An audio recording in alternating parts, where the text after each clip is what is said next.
Okay, I just want to introduce my colours. I have black. You can use ivory black, which is slightly blue. If you've got Mars black, it'll be slightly red, which is warm. This is a raw umber. This is cobalt blue, titanium white, and this is a yellow ochre. So to start off with, I'm just going to draw out my construct. I've got some mineral spirits.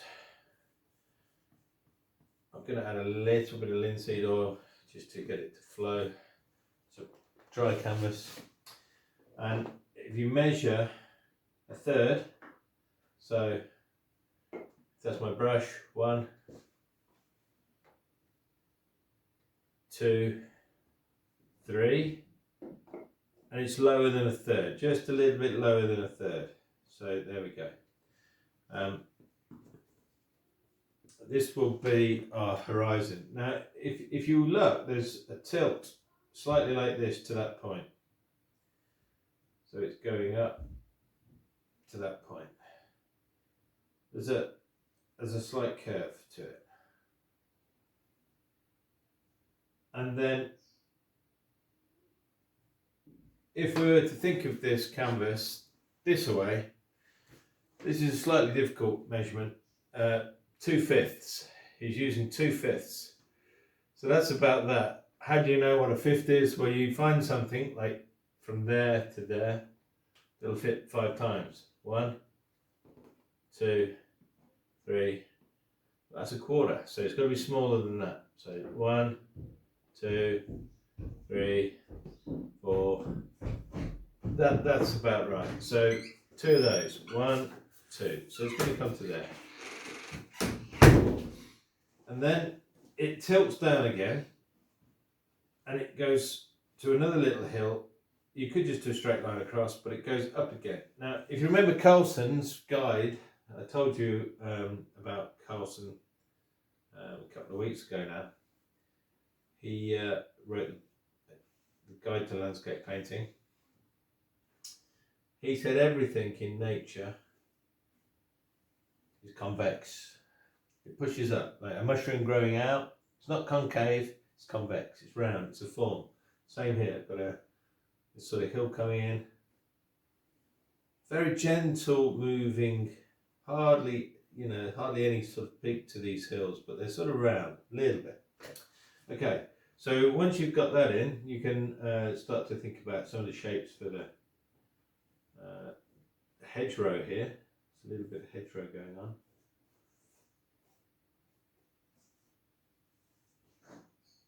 And then between, at this point, 2/5, there's a little bit of something going on there. It's a little bit paler than that, but I'm just going to mark it in for now. Okay, so the next thing we need to do is think about our trees. So we've got 3 trees.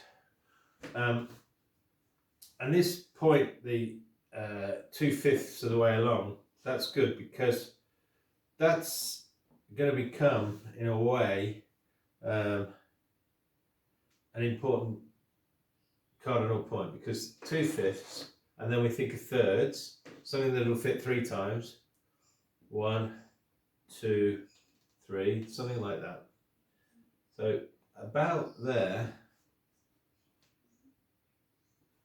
he tilts up to that point. So from a third to 2/5, he has this beautiful sweeping tree that comes down and then it stops. So that's good. And then we have another tree which, if you think about this as a clock hand going back, or maybe from a further angle, it actually is like a swinging pendulum. This moves to there, and then we have a tree that cuts up. It's not quite a 5th or a 6th, it's just in this, I would say it's a 6, something like that, but it's just from the edge. So if that's a third, it's not quite a half, it's a little bit more than a half to the side. You could make it a little bit closer, it wouldn't hurt, but there we go. There's my other tree. And then I've got another tree that kind of points to this tree here.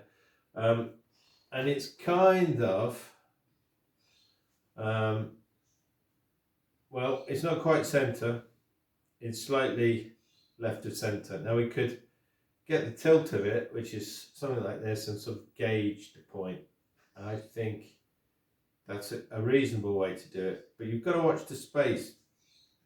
The space between this tree and this tree, it's not quite halfway. So let's say, for example, from here to here, we found the halfway point, which is there.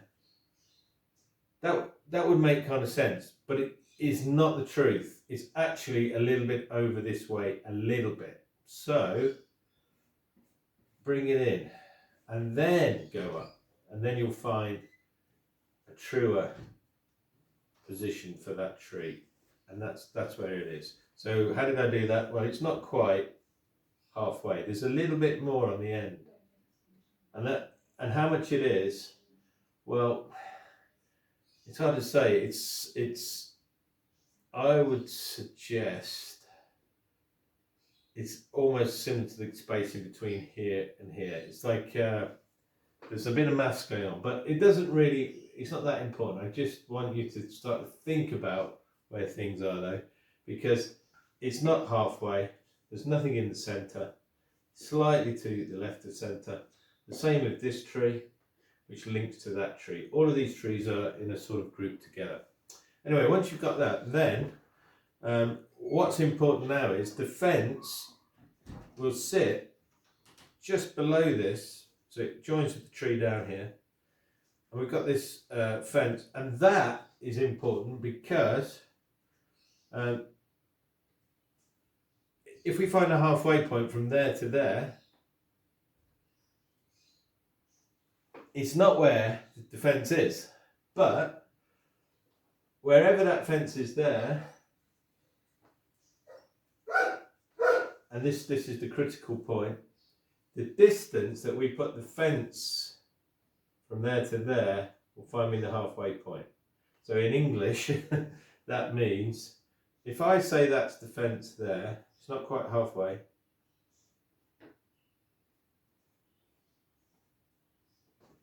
And then I take that and it fits there, then that's wrong. So it's got to be a bit longer. I would say it's to there. The reason being, from there to there will give me the other post.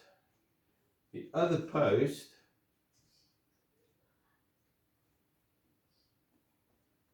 is just on the other side of the halfway point. So the halfway point, which is there, is empty.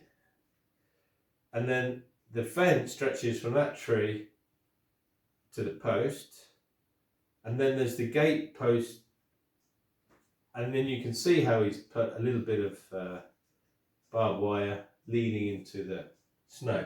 So if you didn't really understand that measurement, you could put your fence somewhere towards the halfway point, but the halfway point, you leave it free. From there to there, the halfway point should be empty. This is good because what it gives us is a white spot. So this becomes a little cardinal point. The fence leads us to it. Why does he do that? Because he's opening the fence and he wants your eye to go through. That's a very important space there in this painting.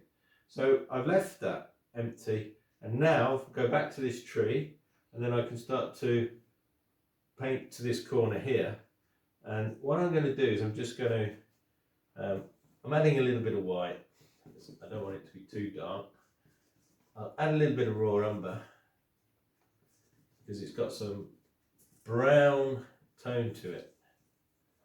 And what I'm going to do is I'm going to start to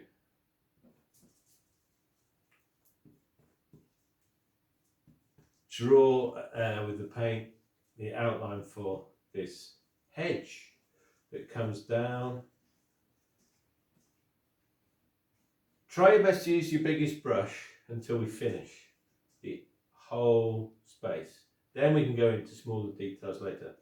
But for now, avoid putting any of the yellow areas in.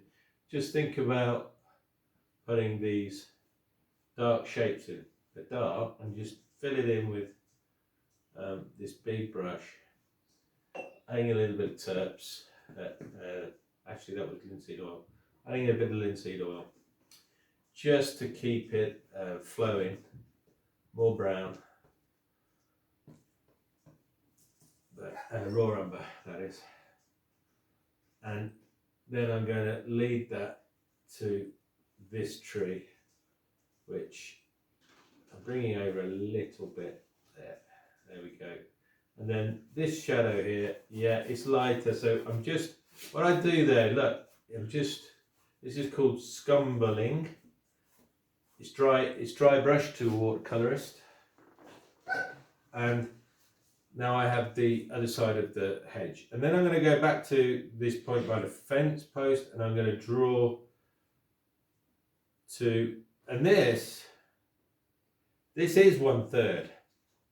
This will lead to 1/3. So look, 1, 2, 3. So it's going to be that, here this will help you. Look, if that's the tree, the shadow cuts this way. Remember from Carlson's Snowy Waters, when we painted that, the reflection is the opposite angle, like that. There it is. And it points to, guess where? That third. And that third is where he very cleverly cuts the snowy bank on this side too. So it's a really clever picture, actually. It's everything in it, all the measurements are what a master would do. Okay, so now we have to paint the background in, and this is where it gets a little bit difficult because it's a storm, and we've got two colours really. We've got ivory black and yellow ochre. So I'm just going to make some greys. So I've got my, if I add white to my ivory black, I'll get a grey. It's a bluey grey, slightly cool. And then what I'm going to do is I'm going to make another version, which is sort of, so that's a dark, this is a mid, and then I get a light. So I've got very simply 3 steps, okay? There we go. And I'm going to add some yellow ochre to the next step and even more white. If you get some of the black feeding back, you have to add more white. Clean your brush a little bit. So there we go. You could do it the other way. You could add a little bit of dark to the white and go the other way. It doesn't really matter because we need a lot. We're going to need a lot. So I'm going to now start to add some oil to that. And I'm just going to see how it looks. Okay, so I've got some oil on my brush.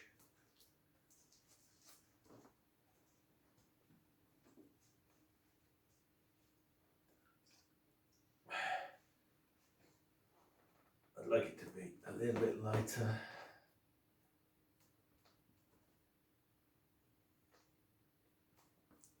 A little bit more yellow. I'm just going to block that in. I'm going to just put it's a light block in to begin with. I'll need more white. You soon go through the white with this sky, you'll see. Anyway, I'm going around my trees. Just going to block that in there. If your paint is slow, i.e. it's not moving, add more medium, linseed oil or liquid, whatever you've got, and then that'll help. Once I've got to that point, I've got this sort of light, then I'm going to add some yellow into it. So there's something going on in the sky. I don't know if you've noticed, but there's a storm or there's rain or more snow coming. Big cloud breaking. And because this painting is more than 2/3 sky, the drama really is all about what's going on in the sky. There's a little episode with the fence and water reflections, which is very nice, but it's mainly about this. So let's add more white, some yellow ochre. It's got a bit too yellowy. There we go, I'm adding more white and it's getting lighter. And now what I'm going to do is I'm just going to warm up the sky there a little bit where the sun is poking behind. So that's what's going on there. Good and thick I'm putting it on because I need to get it filled quickly because I've got a lot to paint in this sky. It's a very busy little scene, you'll see. So once I've got that in, I can then start to bring it into the next layer below. And then we've got this area of yellow over here, which is, now if yours isn't exactly the same yellow as Edward Seago's, don't worry. He wasn't using yellow ochre, he was using Naples yellow, which is a lead paint. You can't really get it anymore. You can get a substitute which doesn't really do the same job. So that's why I'm using the yellow ochre. But it doesn't really matter. As long as we lighten up and make it look warmer there, we'll get the idea of what he was doing. So I'm just filling that space in there. And then when we come to this area here, there's a dark cloud. So what I'm doing is I'm going to pick up, cleaning my brush now, drying my brush, picking up some of this darker grey, and I'm just going to feed that in at the top. Yeah, it's really dark. And I might need some oil. Be brave, just fill it in. Don't panic if it's not the same tone. Just put it on and make it a bit lighter or darker. Adjust it as you're putting it on. Don't get overwhelmed by it. And then once we've got the paint where it's filled in, that goes around this cumulus here, and then this paint down here, it gets darker again because what's going to happen is that's going into the shadow under this area here, and there's some kind of rain just pulling down. Look what I'm doing, I'm just pulling that down. Have fun trying to get that feeling. There's a bit of it going on here too, a little bit of that pulling down. And then again up here as well. I'm just dragging with my big brush, making some marks as I come down. So the next stage is I want to go back into this cloud, and I'm going to start to add a tiny, it's very small amount of blue, and it will green this up. But what I want to do is I want to just create some smaller details in these cumulus clouds that are breaking here. And he adds a little bit of yellow ochre to the grey, a little bit of cobalt blue, and then we're going to enjoy using our brush to turn these clouds by using brush strokes, making little round forms. And then actually over here there's more of that blue, but it's darker, so I'll put a bit of blue in the next value down. You see I've got the light, I've got a middle, and then I've got a darker one. I'm going to add a bit of green, blue with yellow, and it goes a little bit green, and I'm going to put some of that over here where I'm seeing a little bit of the green, turquoisey dark. It's a moody sky. There's colour in there, not a lot, but there is a little bit, and that's we're going to maximise that. Maybe put a bit over here, just a little bit. And then what I'm going to do is I'm going to start to build some form into this, because when we look at the top here, yes, it's dark at the very top. There's a there's an area that's really quite dark, very dark at the top here with some, add yellow ochre to it because it's a bit greeny looking. And then it stops where it meets the trees and then it turns into the light. So what happens is if we put a small amount of the grey into the brush, make it a little bit lighter, and then we can just start to bring that and a bit more light here and there. And as if it's cascading the cloud out from that point. And we're going to bring it down. And as we come to the light, we get a bit lighter here. Make it a little bit lighter. There we go. Starts to turn to light now. So it goes dark, a little bit lighter, a little bit lighter again. Keep building that light. Adding that value to that value, somewhere in between, and then bringing it down. And then we can add more light as that goes further down. And what it does is it makes these balls or cloudy shapes, they're like little balls, forms, pronounce out towards us. And what will happen is they get to a point where they come really as close as they can to us before they turn back in on themselves. When they get to that point, we have to go back into the darks again. Add a little bit of the blue and touch the value. It's just a little bit darker than the previous. If you go too dark like I did there, you have to find another lighter value, go back in and turn that into that. And it's almost just a game of cat and mouse, trying to find the right value that'll sit there and bring that cloud towards us a little bit. There's a bit that's much darker and greener here, just above the cumulus. I'm going to add a bit of brown to it. Going to add a bit of brown. That's my raw umber. And let it turn down to there. And then join it with the cloud that was above it, just there.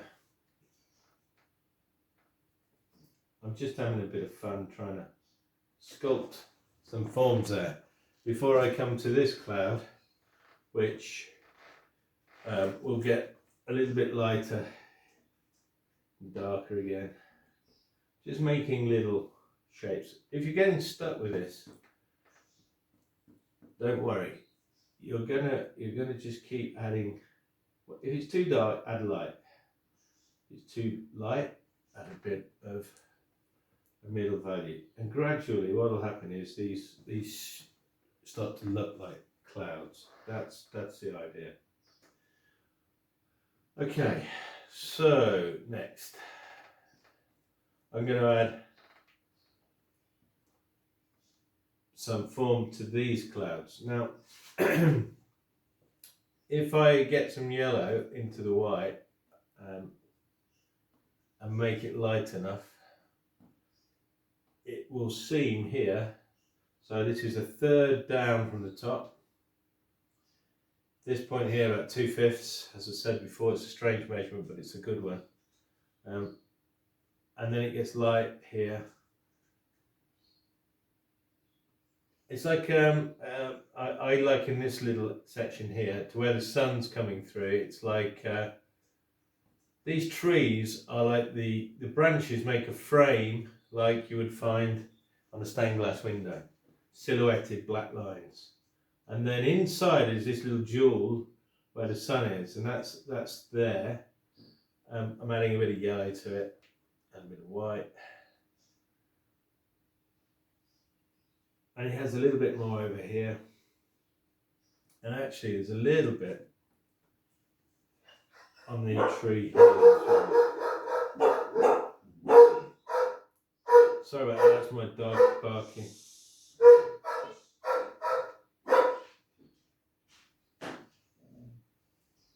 probably come along. There we go. See, now I'm adding a bit of light there, and suddenly this starts to make some kind of sense. And then here I'm going to add a little bit of blue because it goes light again there. So I'm using quite a bit of paint because this is a heavy, there's some heavy impastos in that sky. There's lots of brush stroke. And then when I get to the base here, what I'm going to do is I'm just going to take some white with no particular yellows in it at all, and I'm going to make this a little bit lighter by the horizon because it kind of mirrors the snow on the ground a little bit. So I'm going to feed in, and suddenly, you know, this cooler blue here adds a bit of relief to the warmer colours above. This goes up. It's amazing. There's a lift there, and it's slightly to an angle this way and slightly straight in the middle, and then slightly to an angle that way. It's all deliberate. He's pulling our eyes up with brush strokes in directions, and it's lighter again there.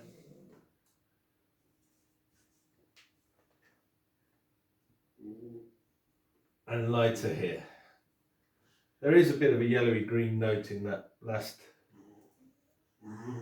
area there, so I just put a bit in. And then we can evaluate. So that's a bit higher there. Don't worry if you don't get the exact shapes. It doesn't really matter if you don't get it the exact shape. We're not after an exact copy, but we're after the feel of this. And now I'm just going to add a few little turns of form into the clouds. So I see it as a little ball of cloud here, and it turns just there. It's very light up there, so I don't need a lot of tone. And then again here, maybe add a little bit more grey. And if I was painting this in my studio, I might take a few hours over that, but we don't have that at the moment. We don't have that sort of time. So just adding a little bit just to give you the idea of where you could go in your own time. And then I'm going to finish off over there with that corner there, and that to me feels good. I'm happier now. There's a little bit of light there, and as I say, I keep finding things, and you'll keep finding things, but overall there's a pull. I need a little bit more light at the horizon here, and then I'm going to start to go towards the mid-ground, towards the trees. But before I do that, I want to show you the last thing that I would use if I was painting this. I would copy Seago's idea by scraping back a little bit with a palette knife, because once you've got these brush strokes, they're a little bit too they're too clean. There's no, once you get a lot of, this is the thing with brush strokes, you build up a lot of brush stroke, we call it impasto.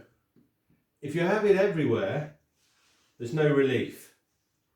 So you get, it gets flat again, it goes boring. So to stop that dilemma, as it were, you can use a palette knife. So you take your knife and you scrape some of it off, like so. And that area there now is totally different to anywhere else, and that area is too. And what I'm going to do is I'm just going to pull some of this where I want to change the textures, because otherwise, look at that, I can pull some of that colour over here, and now it's getting to become a little bit more interesting. I'm going to put more in there later. I'll show you when I'm painting my branches, but for now the palette knife has helped me to stop overusing the brush stroke. It's a new tool. It's straight back. And if you really look at his painting, he kind of scratches quite a bit out on some of these marks up here. There's always a danger if you go too far with this, you have to repaint some of that too. But you won't know until you've gone too far. And that's a good learning objective, so just try it. And I think that's good. I'm going to stop there. And then we're going to move on to the trees and the mid-ground. So, see how you've done. Okay.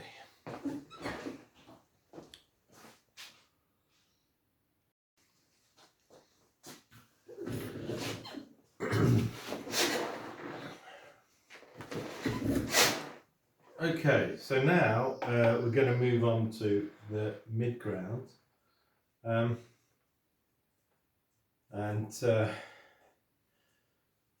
We do that because once you've got your background established, may not be finished, but once it's established, then the next place to go will be the mid-ground and gradually come to the foreground. So, now in the back there, you'll see that Seago places some greys. I'm just going to add a bit of white to the ivory black and a bit of yellow, and then I'm just going to see if I can find the same value. That's too dark, so a little bit more light. And what I'm doing is I'm going to paint some of these little bushes and hedgerows that he's painting in the background. When we get to the fence here, there's another little there's another episode in the background. There's which is very nice. It's a field on its own, and it's so you can imagine behind this field is another field, and it's got snow. So I'm going to use the palette knife. If you don't have a palette knife, you could use a smaller brush. I'm just going to add a bit more white there, and I'm going to, there we go. I'm just putting it in as a line. Now that also follows through there, but it's very white there, so I'm going to try that again, putting another thicker blade of snow on top of that one, like so. And then I'm going to patch up where I damaged my sky a little bit there. There we go.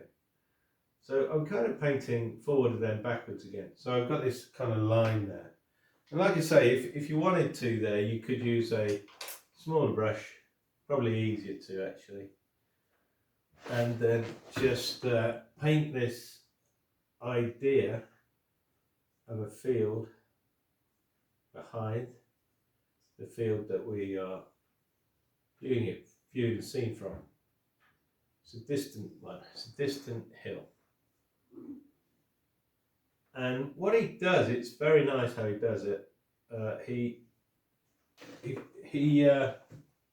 uses the greys, but they're lighter greys to create little trees and hedges around that field. So just take your time and make a lighter tone of grey for the hedges in the background. And then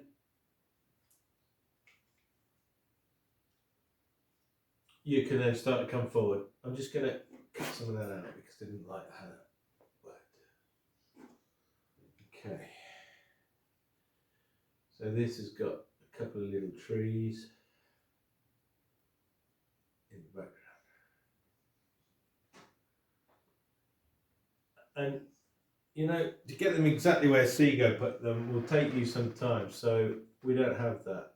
So you've just got to kind of make a feel of it, and then gradually add more black to that grey and come forward again. There's trees in front of those trees. And then when we get to this point here, we've now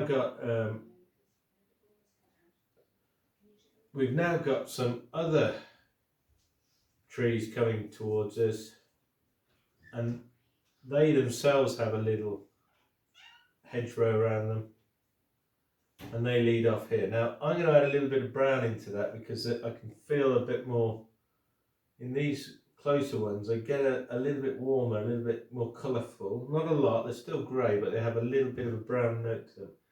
And then I'm going to stop on that. So I've got some background details leading to the foreground.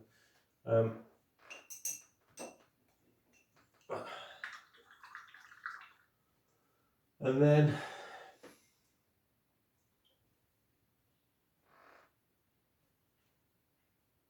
then we get another field here. I've added some yellow ochre to the grey. And this field, there we go, it's further back. That's actually lighter, so I'm adding more white into it. Okay, and then we have this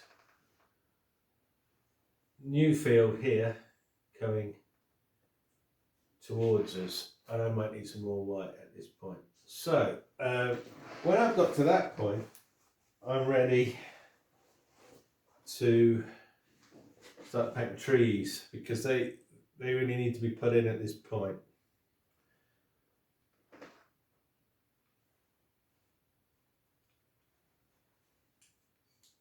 There's a little bit of a, I'm just looking because it's quite a complicated scene, as I keep saying, and there's more to it. Every time you look, you'll see something that you miss. So I just want to put that little episode in there, which leads towards the fence.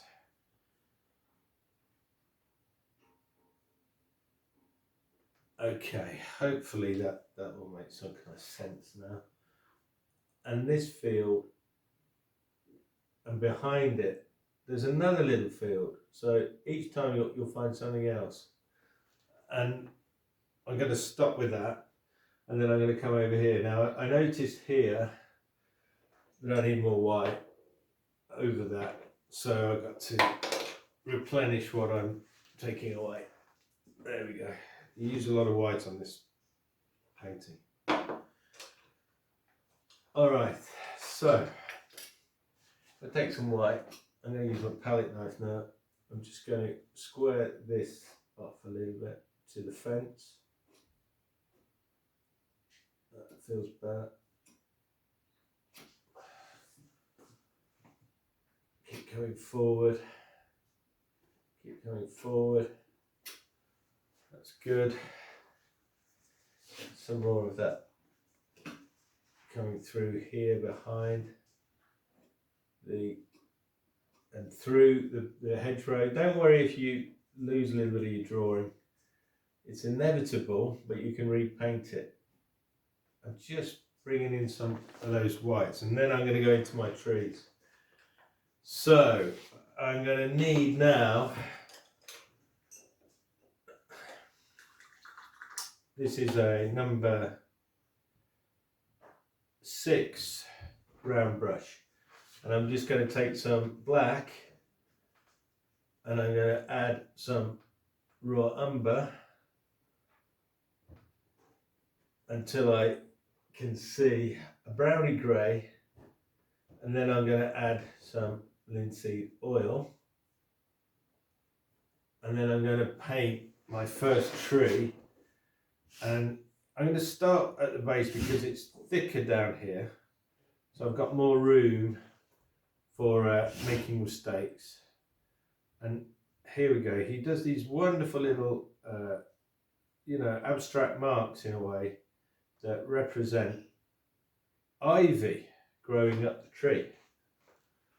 and watch it goes all the way up, and then it stops, and it's all fuzzy there. So how he makes it go fuzzy is he adds light onto it, a little bit of light, so a lighter tone.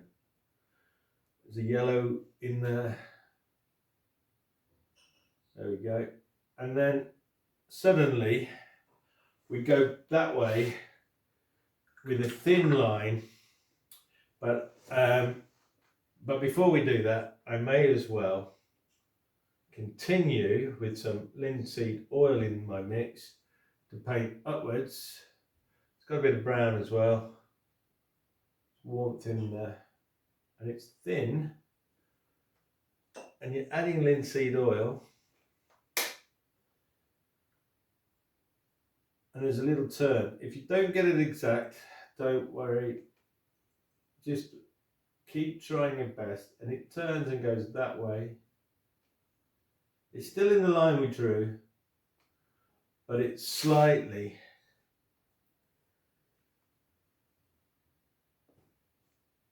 it gets slightly thinner.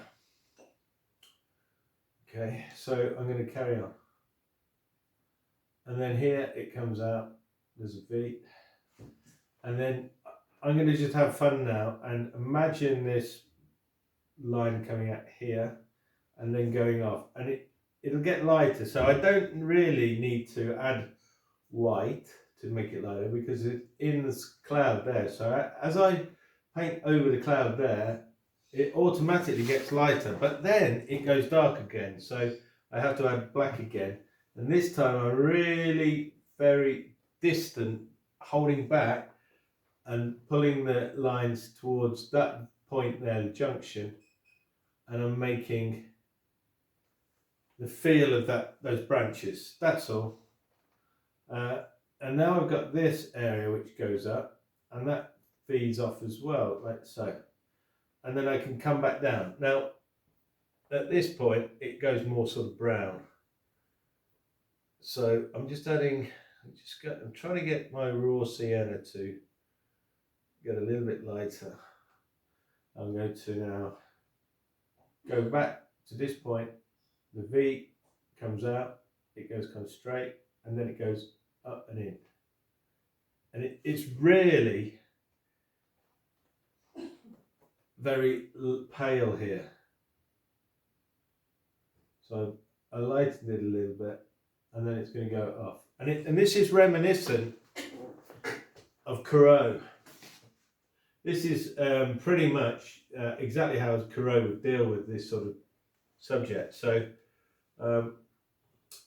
now we have this point here, and then if we point this way, look, he puts, this is very clever, he puts a line over where the fence will be. And it's poetry, because what he's doing is he's echoing the shape of the line and the angle of the line for the fence, and then he's going to bring that back into the ivy there. So there we go. So like I said, there's going to be a fence below this line. I'm just going to leave it there for that tree, and then the next tree. So the next tree is pretty much, I'm going to speed up now. You'll see it's a very similar thing. Let's start off with some brown. I need some oil. It's not very, it's very dry paint, the raw umber. And there we go, we're going to go brown, and then it goes into a light grey, so I'm adding some light here. It gets even lighter there, and then I can soften that into the darks around it. But before I do that, I want to go to the top. As we go higher, it gets darker. So let me just get that point there in. It's almost straight. It has more brown to it.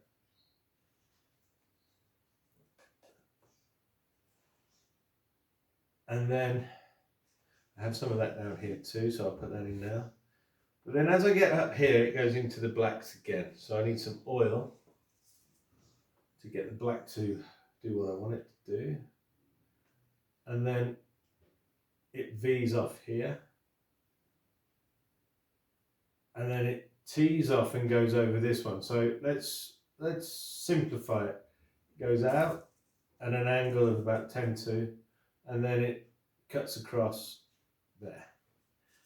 Then he takes a darker line and he cuts in front of that one at the bend, and then he feeds that back into the trunk there. That continues on up and out, like so. And then he has another one in between. So there we go. That's all you need to do, I would say. But I'm filling that in because I don't want any white light in that area. I want it dark. And then I'm going to go to the next section, which is this junction here at about 1/3, and it cuts out and goes up to that tree. Do you see? And it's very, very dark at that point because he wants it to come and silhouette. So if you're painting over white and it goes all grey, you've got to try again. So I'm adding more oil to make it thin so it sits on top. There we go. If you get an area there that's too fussy, then just go back in with a brush and look, just push that colour and draw it out again. There you go, look, you see that? What I did is I'm using the colour below it to paint around it, just to thin it down a little bit. And then below that, there's another, I'm adding yellow into the mix now. There's another branch that comes out and sort of goes up. He has a bit of fun there, makes it up as he goes along, but you can do the same. And then up here, he puts a nodule, like a growth out of the tree, a gnarl, and then the branch comes out of it. So he knows about trees, he's studied them, and that's what we have to do. But I just want to cut that back a little bit. There we go. The tree should get thinner. So if at any point your tree shape, like it's probably a little bit wrong there, goes too wide or too fat, then cut it back again, just like I did, paint around it. Okay, I'm getting the same problem up here. There we go. All right, I'm happy with that. And now I need to put some quick branches. So there's one here. And we simply don't have time to do them all exact, so just make it up a little bit. But stay true to his plan as much as possible. This is darker here. And like I say, if you overcut your line, go back in, try it again.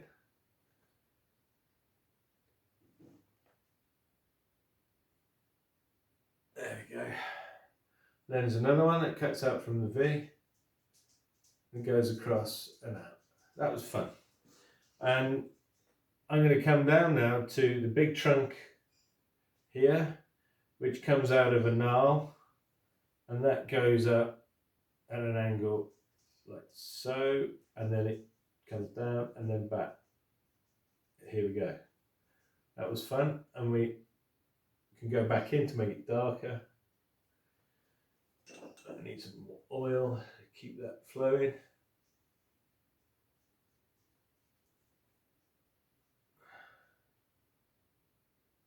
And then same here. And then out again, and then it goes straight up like that. Now, if you again overcut it, take some lighter colour and then chisel back the shape. That'll help.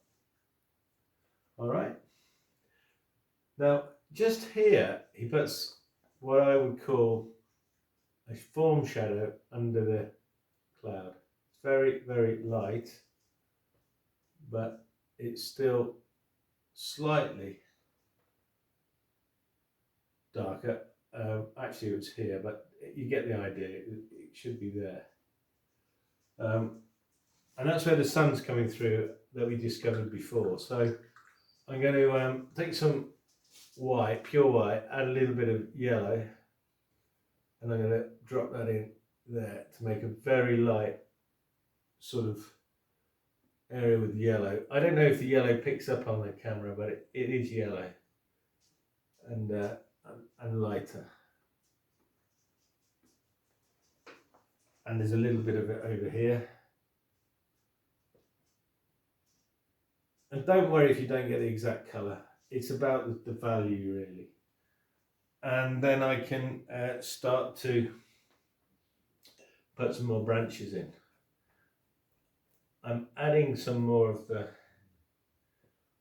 burnt umber, and I'm going to go into this area here where I've got add some grey to it. I've got some ivy growing on the tree again. Just going to have fun making little wisps of tone. That's what he's doing. And pull that through onto the front of the tree there. It gets lighter there, and then suddenly it gets darker again underneath it because it's ivy and it has form to it. And then it comes out here and it's all scratchy at this point. So I go into it with a bit of a light colour, and I'm playfully turning the brush into the direction that he's making the ivy go into, and it follows from here down and through,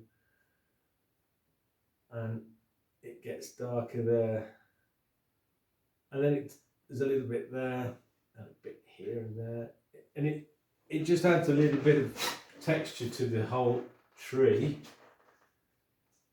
I'm keeping it very simple. I'm not using all the colours that Seago used. We minimalised it because it's enough of a problem, as you can see, just painting in the time without getting some of the subtle colours. But here's a little branch that cuts out, goes up from there.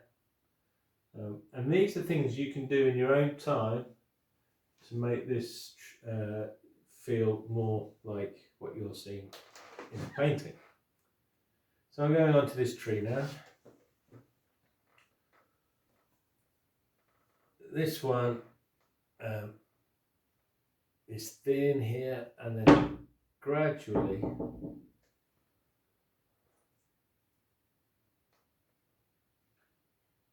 comes straight down, and then I'm going to lead it down. I'm going to be a bit quicker now because we're running out of time, but as I get to here, I'm going to put my ivy in again. There's quite a bit of it on this one, in all sorts of peculiar places. A little bit here, a little bit there, a little bit coming out there. You see it's growing, and it kind of makes the tree a little bit interesting. So I'm going to bring a darker silhouette now through, because this is probably the darkest tree here. In fact it is. And then this side of the tree is dark, and then it goes lighter, and then we have a light side which is going to be a sort of a grey there. I added a little bit of yellow ochre. There we go. Not that much, but a little bit. And then we lead into the foreground there. So I'm just going to stop and go back into the branches. So up here, this branch V's off, like so. And then just below it here, it sort of comes down and then leads to there. It V's off again, and this time it goes over the other branches. Now I didn't get it exactly where he put it. I'm just guesstimating at this point because we're running out of time. But then there's another one here, and then another one. And as long as you get your lines for your branches going thinner as they go out, so drag your brush off the canvas towards the end, like so, you will get the feel of his trees to a degree. That's the thing. All right, and then anything that's coming forward, like this trunk here, that needs to be more dark, so thicker paint. So we call that fat over lean, and it gives you your volume. Anywhere where the tree goes away from us, it gets lighter. Now, of course, with the heavy, thick impasto sky, sometimes it's hard to draw that those different values out, but try your best. Okay, and then I see there is a little bit of yellow sort of hanging around there, atmosphere, a little bit of colour from the storm or whatever it is, and I think that's good. So we can stop there before we go into the foreground. Let's see how you've done.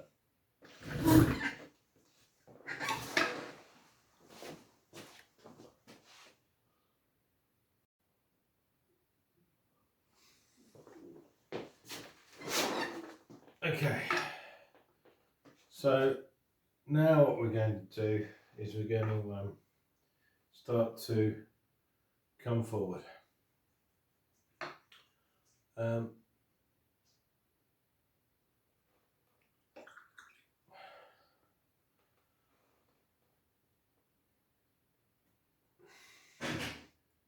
If you add a little bit of your brown, your umber with some black, just bring that tree a little bit more brown in the black note. And what it should do is it should bring it forward a little bit. And what I'm going to do is I'm going to start to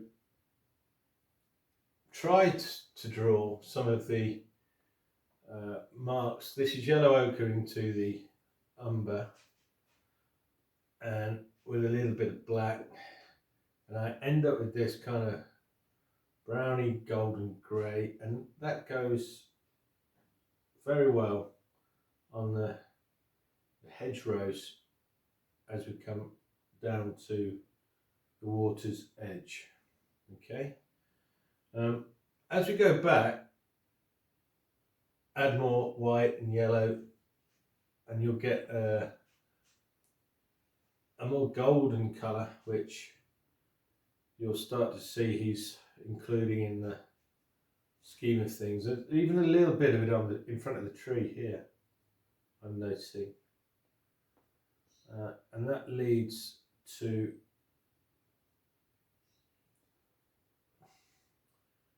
the fence. So the fence, if you look at the fence, it's got a little bit of a colour to it, which is, it's a bit higher up actually than where I am drawing it. So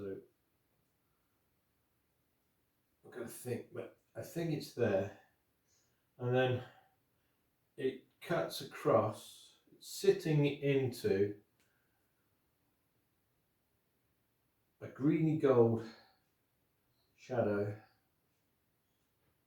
that meets with this shadow here, and at that point it goes quite dark again. So in this area here, there's a lot of action actually. What's going on is he's meeting the line of the tree as it comes down like that with the lines of the fence post, and the fence post, it's not as dark as the tree, but it's darker than what's behind it, and behind it there is these shadowy shapes of distant trees. Then it goes, as I was saying, towards the gate, the open gate. Now the open gate, as we said before, there's a point where it ends.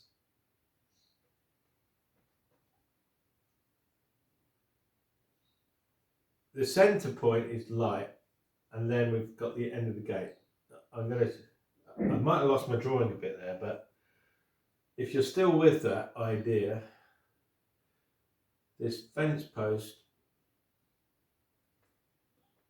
is a counter change, goes from light to dark in front of something that's a mid-tone. So it's quite difficult to paint. You've got to get your values correct. So he would have probably taken a good hour or so over this, half an hour maybe, would say his skill, but it would have taken him some time, even him, it would have taken time to get the values correct.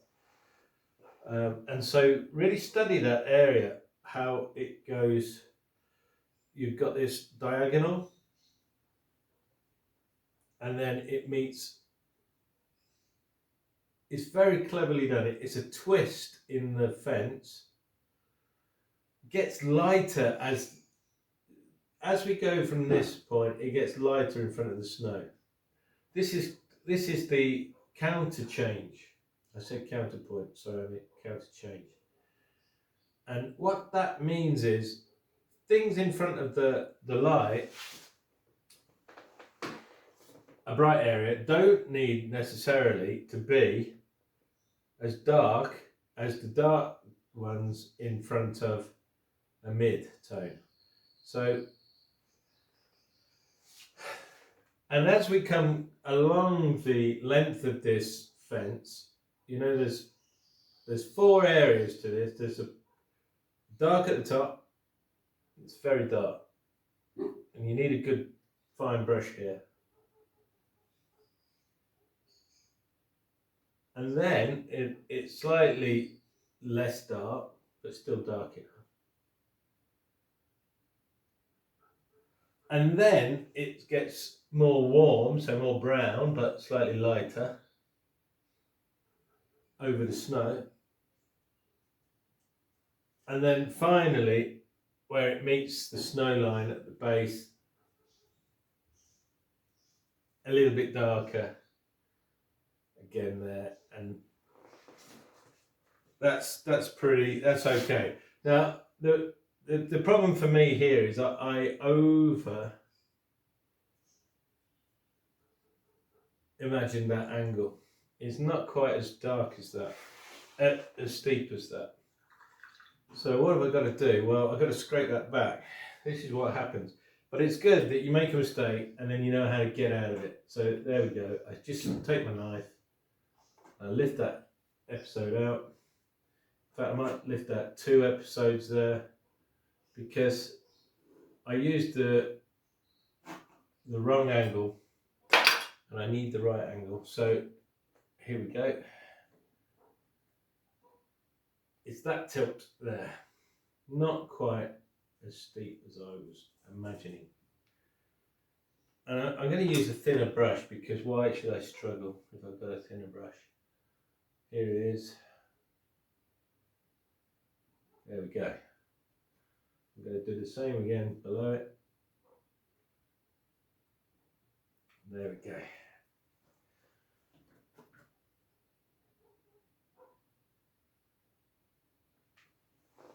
I'm a bit happy with that now. So, then the fence, as you know, typical English farm fence, you've got this diagonal support there going through it, and that will then also meet a support coming down, and so on.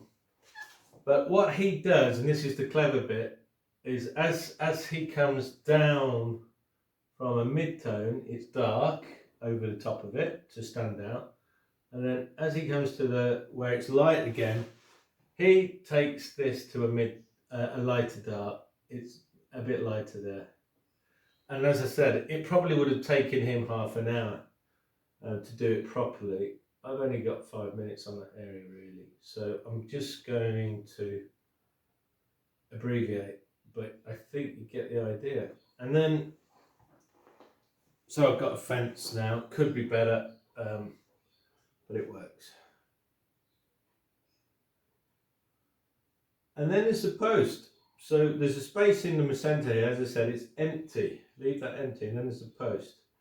Post comes down, and then there's this little shadow. Draws all sorts of little details in the snow. It's nice.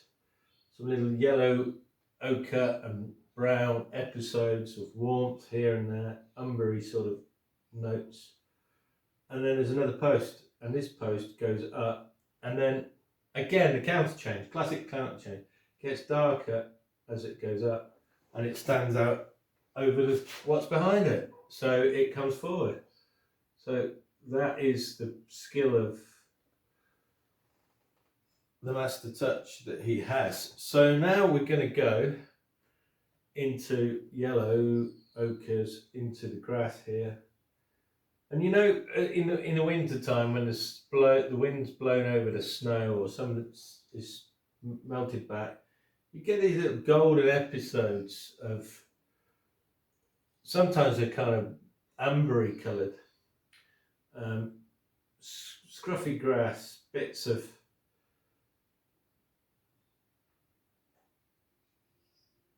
scrub coming through the snow, little spikes here and there. He's putting them in, so you put them in too. And then if you put them in properly, like I'm trying to do now, all these little marks add up to make a fascinating background for these trees. It actually, what it's doing is it creates camouflage.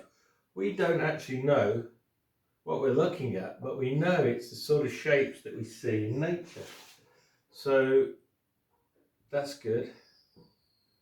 Follow nature, and we are halfway there. So he's dragging these all in one direction. The bank is this way.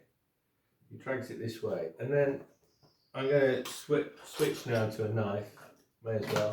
I want to finish this painting off quickly now because we're running out of time. But he drags these greys back and up. I'm just going to use the knife like so, and then we can put the reflections in, a bit of snow, and then we're done. Okay. So here there's a reflection. I'm going to add a little bit of blue. We haven't used very much blue in this painting because the ivory black is so blue when you add white to it. But look, a little bit of blue, not a lot, don't overdo it. I don't want to see bright blue skies when we had a grey sky reflected, but a little bit of blue there. Oh, I'm dropping my painting. There we go. And it's going to feel like a reflection in the brook. And then if you lose a bit of your reflection from your tree, you can paint that back in. Anything you lose, you can come back. You win some, you lose some, as they say. So you've got to keep putting back what you lose. And you look, I forgot to put a tree in, didn't I? So let's put that tree in. Very thin tree. And what's the point of that tree? Well, it just gives a balance to that one. That's all. And I think we're pretty much done on that side. So now we need some snow there. It's pure white. It's really very, very pure. So I'm going to quickly build up